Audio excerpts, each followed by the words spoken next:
Vinyl community, I'm back to the recent vinyl finds and I'm still homesick. This is like the part 2 of the recent vinyl finds. I decided to do a two-parter of this one because I have a lot of stuff to show you. So maybe 10 records more.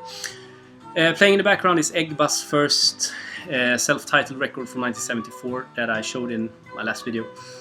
So if you're interested in that, check it out. And also playing in the background is the master himself, Teddy. Man oh man. I would pay serious money for this guy to do more videos. It's so educating and entertaining, and every time Teddy's videos are up, and they are long apart, I get giggly like a little girl. Yeah, fantastic. So moving on to records, I'm going to start with the non-jazz related and moving on to jazz related stuff later. I scored a copy of Babe Ruth's First Base, their first record on Harvest Records. It's original UK press from 1972 with the female vocalist Jenny Han. Yeah, really good. Heavy prog, I would label this as. There's the label there, and it comes with an inner sheet and the original inner sleeve. Except for the import sticker on the front, which sucks. It's a magnificent cover by Roger Dean.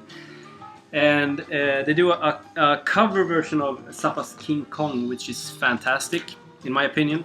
Their most famous song, The Mexican, includes bits and pieces of the melody of For a Few Dollars More, the Sergio Leone movie. And you also have the Runaways here, which is a 7-minute awesome heavy prog song. Highly recommended. Another non-jazz related record that I wanted for a while that I finally scored is Link Wray's self-titled record from 1971. Original US first press on Polydor with the die cut cover there of the Native American. I don't know if that's Link Wray himself dressed up as a Native American or if he was a Native American. I don't know.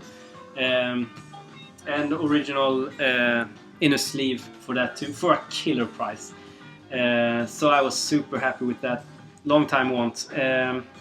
Now the music, it's blues, it's country, it's psychedelic, it's garage.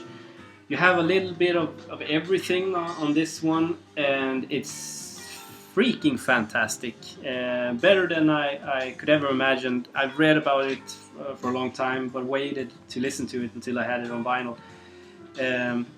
It sounds a little bit like the best songs of Rolling Stones' Exile on Main Street, maybe.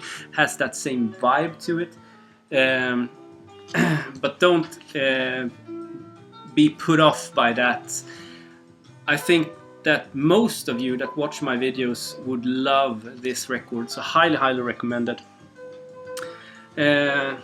Prog, Scandinavian prog, Tassavallan Presidenti, Milky Way Mooses. 4th release, if I'm not mistaken, 1974 on English Sonnet. I think it's an English press. I'm pretty sure that I did the research correct there. A little bit more jazzy maybe than proggy than their other releases. A little bit more fusiony, funk jazzy with what's his name? The guitarist. Shit, I can't remember the name now. Fuck. Jocke Tolonen. Playing a little bit more of the jazz type, more than the heavier prog type of guitar. I'll stop talking now. But good. Not the best Tassavallan President I've heard, but nice to add to the collection. And another one which is nice to add to the collection is Ramlösa Kvällar. This is also a Swedish prog record on the famous Silence label. Ramlösa Kvällar is almost Samla Mammas Manna. and they did their stuff in the early 70s, and then they went on a hiatus, maybe 1976 something. So 77 and 78, this was released 78.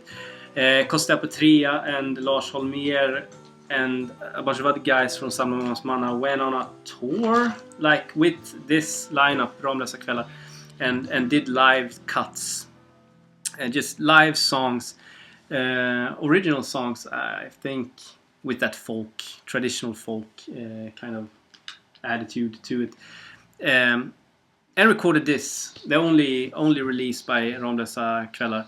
Really cool to add to the vinyl collection, the prog, Swedish prog collection. Now for $1, I took a chance on this. I would buy it for $1. It wasn't a chance, but it ended up being really good. Billy Hart, which I showed not too long ago, that I got from Chris Basket, the Enchants record. This is called Oshumare, something like that. But I was really intrigued by the lineup here. Dave Holland, Billy Hart obviously, Branford Marsalis, Steve Coleman, Bill Frisell, Kevin Eubanks, Kenny Kirkland, Mark Gray, and Dieter Lockwood, 1985. And Dieter Lockwood is awesome on violin. He played with Magma.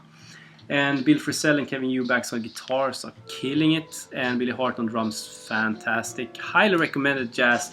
Even if it has a little bit of that 80s kind of production, it loses that after the first track, I think, and goes out more on a kind of undated kind of jazz. Highly recommended if you find it for a good price. It's Monk's Time, the Thelonious Monk quartet. 4 persons, maybe quartet, I don't know. Mono, 70s reissue of this 1964 release.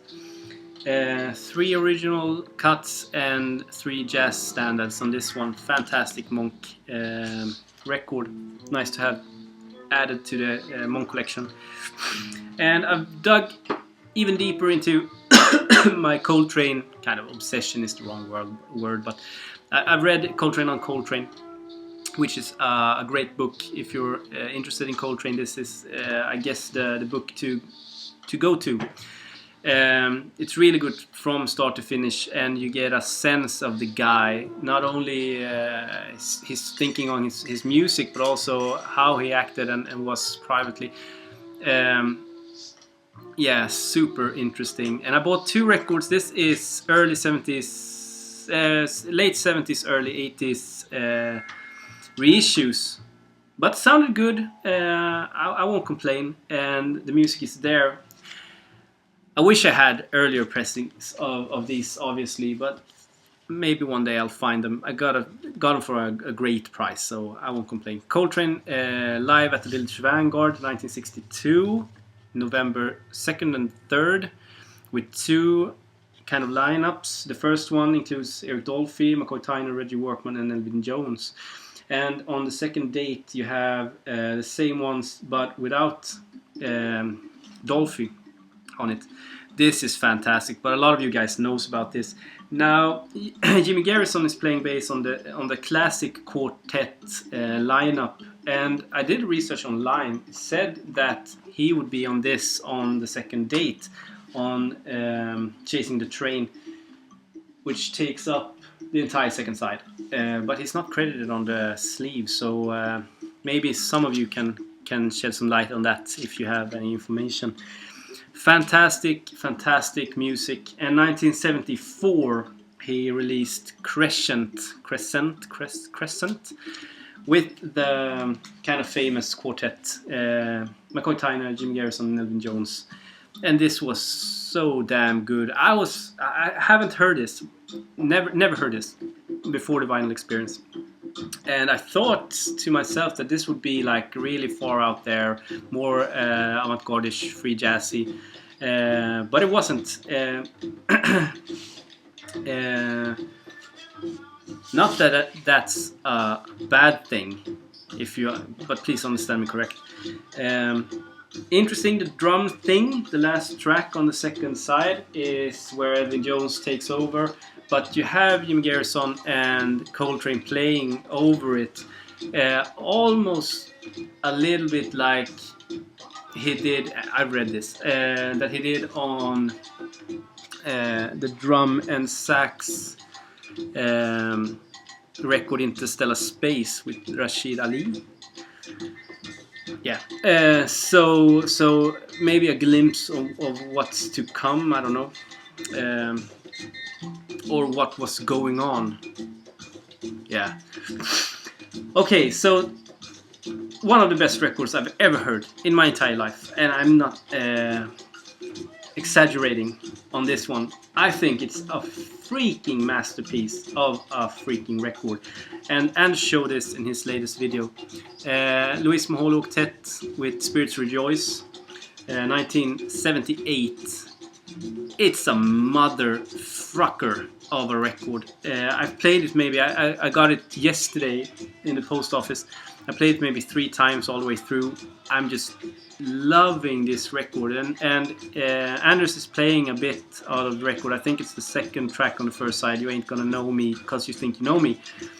And the rhythms of that, beginning with the bass and just building this kind of melody, sitting as a carpet, a ground, and then playing over it, it's just fantastic. And the lineup, Luis Maholo, Evan Parker, Kenny Wheeler, Nick Evans, Rado Malfatti, Keith Tippett, Johnny Gianni, and Harry Miller on the nice Ogun label.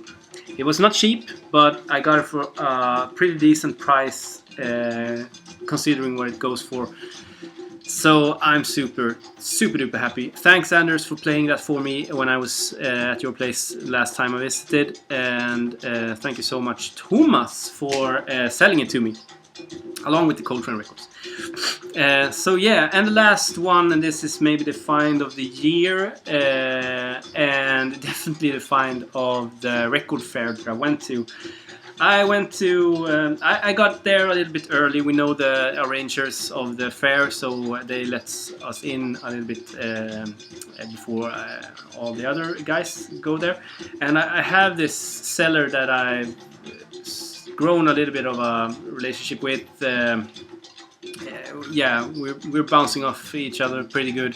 So I always go to him first on this local record fair, because he has some good stuff, but really good prices. He don't want to. He wants to get rid of his records. Let's put it that way. So I always find some pretty good stuff. So I went to. He had like maybe this stack of jazz records, because he don't know jazz. He doesn't collect jazz, but he always takes a little bit along with him. So I flipped through them. I found this record. Didn't know what it was, but I know the band. So I just took it. I got it for $16, I think. 16, 17 bucks, something like that. And it was, for me, it was a chance. Went home, did the research, and was blown away. Talked with Anders and also a store in Stockholm that specializes in jazz. And they confirmed that it's a first French press of the Art Ensemble of Chicago's Bande sonore originale du film Les Stances à Sophie. Yeah, butcher that. But I only have 2 Art Ensemble of Chicago records before this, and I know about them. I know that they are interesting, but I've never really dug into their catalog or anything like that. So I had no idea about this record, to be honest. So when I found it, I mean, it looked to be a little bit earlier. It's in mint condition, so it could be a repress. So I just took a chance on it for that price. This is a sought after valuable record in mint condition. It has a little bit of, I don't know if you can see there, bent corner a little bit, but other than that, it's in perfect condition. The vinyl looks unplayed, and yeah, as I said, find of the year up to this date. Music is fantastic. The first track, theme, the yo-yo, with Fontella bass Fontella bass on song there, soul singer, is really good. A little bit funky, but with this free jazz, and Art Ensemble of Chicago moves through different jazz, feels like that anyway, moves through different jazz genres along as the record are playing. Fantastic record, really good. So you find a valuable record that also is really good. I mean, who can top that? 15 minutes and some records later, I have to go to bed. I feel like the fever is coming back and I have to take another aspirin. So take care, VC, leave me comments, and I'll talk to you soon.